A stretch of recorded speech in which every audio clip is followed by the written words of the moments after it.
देख रहे हैं STV vlogs में हूँ नियाज़ हुसैन लिगारी। आज आए हैं इमदाद के पास। इमदाद से कुछ पूछेंगे, मसलन जैसे खेत हो गए, सब्जियां हो गई, फल वगैरह के इनमें किसकी क्या टाइम होता है और ये अभी किस चीज़ का टाइम चल रहा है। इमदाद से पूछते हैं कि अभी किस फसल का टाइम चल रहा है। हेलो अस्सलाम वालेकुम। अभी सिंधी में ॻाल्हायां। हाँ भले सिंधी में ॻाल्हायो। हींअर कणिक जो टाइम आहे ऐं कणिक हींअर असां लॻाई आहे, जेको ॿिज तक़रीबन असांखे 4,200 रुपया कट्टो जेको आहे सो ॾिनो वियो आहे। ऐं अन्न जे बारे में तव्हांखे ॿुधायूं पिया, जेको ॿिज असां छटियो आहे। ऐं हींअर भाण जी ॿोरी जेका आहे सा 5,800 रुपया आहे।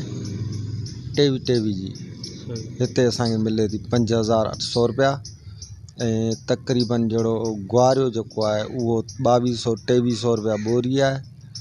ऐं यूरिया 2,800 खां 2,500, 2,600, 2,800 पोइ इन हवाले सां ॿोरी आहे। तक़रीबन जेको बि आहे असांखे शयूं मिलनि थियूं जेके ख़रीद था करियूं। असां दुकान तां या कंहिं शइ तां असां ख़रीद था करियूं से असांखे महांगियूं थियूं मिलनि। ऐं असां खां जेका बि हुकूमत जी ख़रीदारी थींदी आहे, असां खां जीअं अॻिले साल अन्न जी ख़रीदारी कई वई, उहा 2,000 खां वठी 2,200 ताईं मण।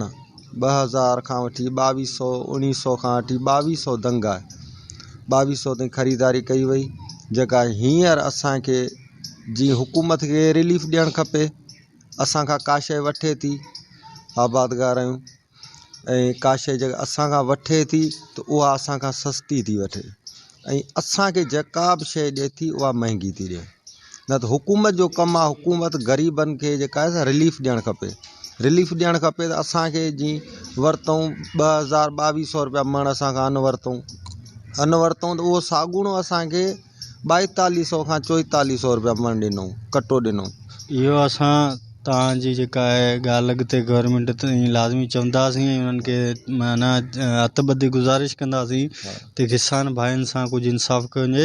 अच्छा, बहरहाल मतिलबु हीउ जेको मौसम जो टाइम आहे, हीउ जेको कणिक जो टाइम आहे, इहो कणिक जो टाइम माना केतिरनि ॾींहंनि ताईं अञा कणिक पोखिजी सघिजे थी।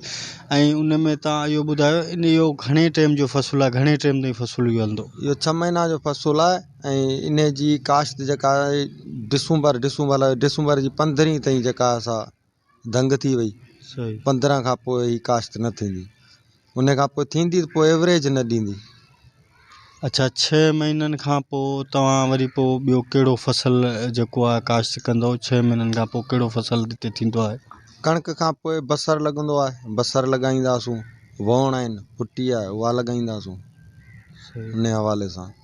अच्छा, उन में इहो त ज़ाहिरी ॻाल्हि आहे, असां ॾिसंदा रहंदा आहियूं टीवियुनि ते, हर जॻह ते किसाननि सां त इंसाफ़ त कोन थो थिए, पर पोइ बि मतिलबु गुज़र हलियो वञे इन हिसाब सां। शुक्र आहे मौला जो, मालिक पियो हलाए। बाक़ी जेको आहे सो कमु घणो आहे। हाँ, पेट में ई आहे, पेट कमायूं था, पेट खायूं था। बाक़ी हालत ऐं पोज़ीशन तव्हां ॾिसी सघो था। हा, असां पाण ज़मींदार आहियां।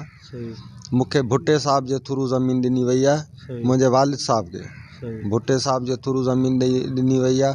उन खां पोइ उहे खॾा हुआ, दड़ा हुआ, ठारायासीं। ऐं असां जेको आहे सो उन्हनि जी बदौलत हींअर जेको सो खायूं पिया ऐं करियूं पिया। बहरहाल जेको आहे सो गवर्नमेंट खे तव्हां ते महिरबानी करणु खपे, जेको आहे इंसाफ़ करणु खपे। इहो असीं बि गवर्नमेंट खे चऊं था त बराए महिरबानी किसान भाइरनि सां इंसाफ़ कयो वञे ऐं उन्हनि खे पंहिंजो अज़ालो ॾिनो वञे, उन्हनि खे पंहिंजी महिनत ॾिनी वञे। ऐं आख़िरी सुवाल तव्हां खां इमदाद कंदासीं त तव्हां वटि जेको आहे केलो जेको आहे केतिरे हद ताईं तयारु थींदो आहे, केतिरी मयार ताईं, ऐं उन जो छा हिसाबु हूंदो आहे? अलाह जी महिरबानी, केलो जेको आहे न असां वटि तक़रीबन हू चवनि था त 16 महीननि में फल ॾींदो आहे।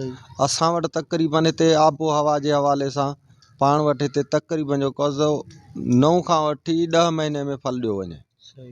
ज़मीनूं भले हा 6 महीननि जो फ़र्क़ु आहे। उनखे खोराक हुजे, सिस्टम उन हवाले सां उनखे जेको सो ॾिजे। तक़रीबन 9 महीननि में फल ॾींदो हिते पाण वटि ॾिए थो। जी हा, केलो। असां इहो इमदाद सां 5 मिंट कचारी कई ऐं उनजा हाल वरितासीं त असां सभिनी खे वरी गुज़ारिश कंदासीं त असांजे चैनल STV व्लॉग खे सब्सक्राइब करियो, लाइक करियो ऐं बेल आइकन ज़रूरु दॿायो। इंशाल्लाह वरी मिलंदासीं हिकिड़ी नई वीडियो सां गॾु।